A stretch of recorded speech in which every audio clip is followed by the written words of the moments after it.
Ian first hit internationally in 1973 with songs Painted Ladies, Right Before Your Eyes, Hold On, and Pilot. He's a Juno Award winner and the recipient of 4 SOCAN Classic Awards, a UNICEF Danny Kaye Humanitarian Award, and multiple Juno and Gemini nominations. Right? Switch. His songs have been recorded by international artists like Santana, America, Manfred Mann, Chicago, the ever-lovely Bette Midler, and Anne Murray. I have the pleasure of recording and touring the country regularly with Ian, along with Mark Jordan and City Church and our little band, Bunch of Downs. He's the godfather to my son and my very, very dear friend.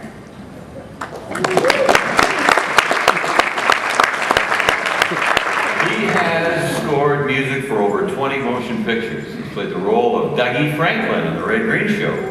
Been involved in the production of over 1,000 commercials, voicing over many familiar characters, including Clive Firkin of Firkin Pubs. And he beat me out in the audition, and he got to do the voice of Snap the Rice Krispie.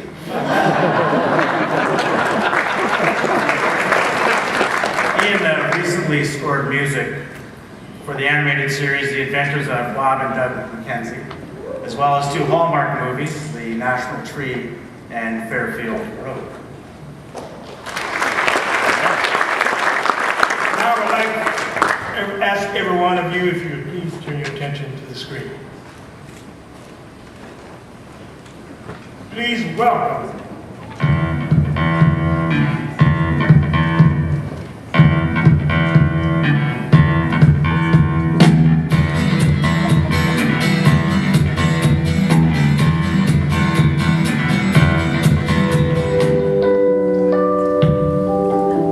humor, intelligence, benevolence, bravery, work ethic. I think the thing that makes everybody love Ian is the fact that he has this incredibly wicked sense of humor. But I think the thing that I love about him is that he combines that with this incredibly solid core, a spine, where there's a moralist. He's a very ethical kind of guy, and he does this without any righteousness. I've worked with songwriters my whole life, and any songwriter probably has a bit of a vision as they're writing the song about where this song is going. But with Ian, I don't think he gets 2 lines on the paper before he has almost the entire arrangement in his head. I think he writes to the symphony that's in his head. The song remains the most satisfying creative package for me. I'm working on a new album right now, and you know, at 61, I'm as excited working on this record as I was working on my first one. I got a job as a producer at CBC. My wife was with child, and the job at CBC was stable, and I managed to hold a stable job down for 2 years. And in that time, I wrote my first album and recorded my first album at nights and got a record deal. And then when Painted Ladies hit, I left my real job, and I've been following my passion ever since. The first time I met Ian was in 1991, and I bought an Amic Angela console, which Ian had the same one. I didn't get a manual with it, so I called him Ian. I said, "Can you answer a few questions over the phone?" Ian said, "Come on down." So I went down to Winona, and went down at about 7 o'clock in the evening. I thought I'd be there for half an hour. You know, I just had a few questions. 1 o'clock, I think I left with a sore stomach from laughing. His sense of humor is through the roof, you know. His positive attitude. You know, life is what comes along and changes everything anyway. I mean, I left my first band to get a job because my kids were in the process. One was getting ready to come down to shoot, and did I mind giving up playing in a bar band to get a stable job to feed my family? Hell no. Did it interfere with my creativity? No. I wrote my songs at night. So, you know, some people will say, oh, I had to get a job, I haven't written anything in years. Well, okay, so you're not a songwriter. if you were a songwriter, you'd be writing anyway, because it is an affliction. My good friend, you deserve it. You deserve many awards.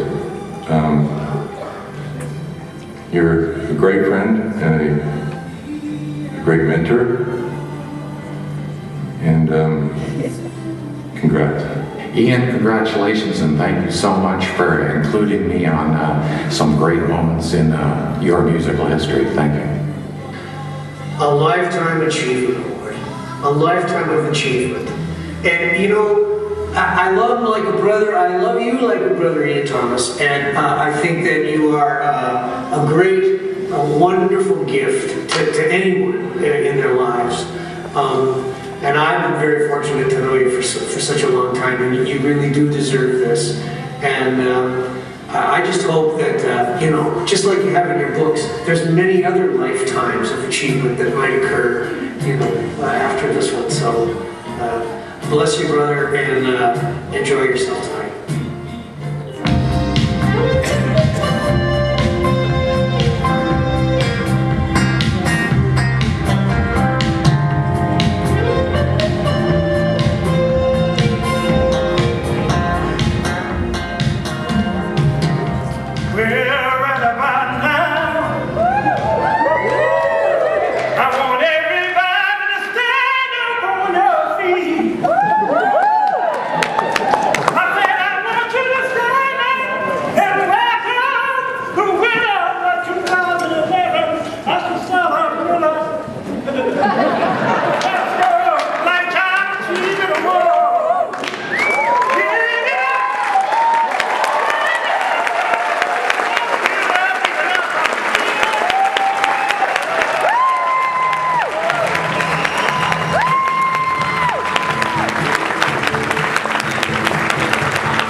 I feel like we should be passing the hat now, brothers and sisters. Well, this is, I gotta tell you, I'm a little uncomfortable about this. I think it's primarily because if you've been writing songs for 41 years, you're more familiar and comfortable with rejection than a pat on the back. So it's a little awkward. There are a few things to be very grateful for, I think, in this little journey. And sorry I said coming down the chute about the birds of my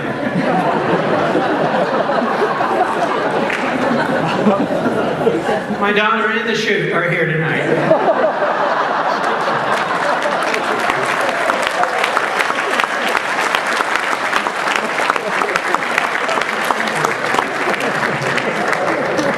I do think that, you know, there is a deep-seated sense of gratitude that comes comes with age. You're grateful to get up in the morning for starters. But friends are really, they do flesh out your life in many ways. So I'm grateful for Murray, for example, for getting me off my ass and out of the studio and on the road with Lunch and Allen's. He said, come on, you should get out of there. You've been in there too long, for crying out loud. Let's go perform. Let's go play.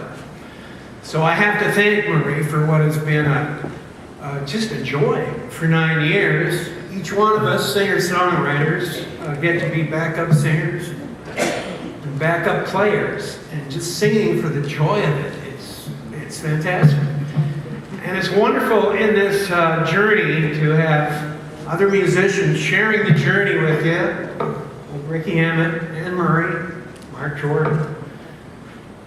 We are like the old guys on the Muppet Show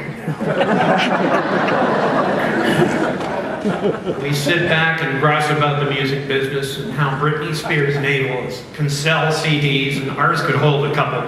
It's just it's wonderful to grow older with people who are still wonderful performers and wonderful writers, and having the chance to pick and grin with these guys on occasion has been one of the treats in my life.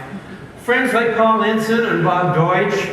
Paul, a great compatriot, a brilliant film writer and musician. We did a gig together at Hughes Room in Toronto last year, and it was just a delight. He's such a wonderful bass player. And Bob Deutsch, a wonderful bass player who wished his whole life to play with Gordon Lightfoot, finally got the opportunity and nailed it. Just an amazing musician. And then fellow Hamiltonians here, geez. Bob Radina introduced Tranquility Bass in Toronto at a promotional gig for RCA, and he blew us up so big, it was like we were the Beatles, and it was just the biggest, most wonderful intro, but when we came out, it was like the audience was let down when they took one look at us. Bob and I go way back. We go back many years. We've been on the rubber chicken circuit together in town for virtually every organ in the body. There's a fundraiser. And we've done them all. John Allison, I mean, what a wonderful singer-songwriter, and what a gift to the community of Hamilton when he moved here.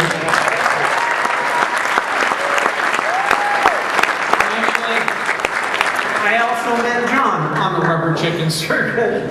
I think we were fundraising for St. Joseph's Villa. Anyway, and I'm going to try and get this right because it could come out like a British swear word. ArcelorMittal. Got to thank DeFasco for getting behind these awards. And I think in the same breath, Jean-Paul Gaultier, who has put this all together, and it's run I don't know how many years now, fostering just a great sense of community amongst young up-and-comers, young writers, musicians, in the Hammer. When I started playing in the city of Hamilton, people didn't applaud, they just banged their lunch pails. It was a hard town to put bums in the seats. And hopefully, as the musical community is growing, and it's really growing in this town, and the artist community, there's a lot of wonderful art. I don't know if anybody's done the art crawl in the city of Hamilton. And both, my dear friend Murray McLaughlin, who's like a group of 7 good painters, seriously good artists. Tom Wilson, seriously good artist. Funny how some of these things interconnect. But I would really like to say I'm very, very grateful to Jean-Paul Gaultier for what he's doing with the Hamilton Music Awards in the city of Hamilton that is just offering so much encouragement to a lot of the youth and to old coots like me. Thank you very much.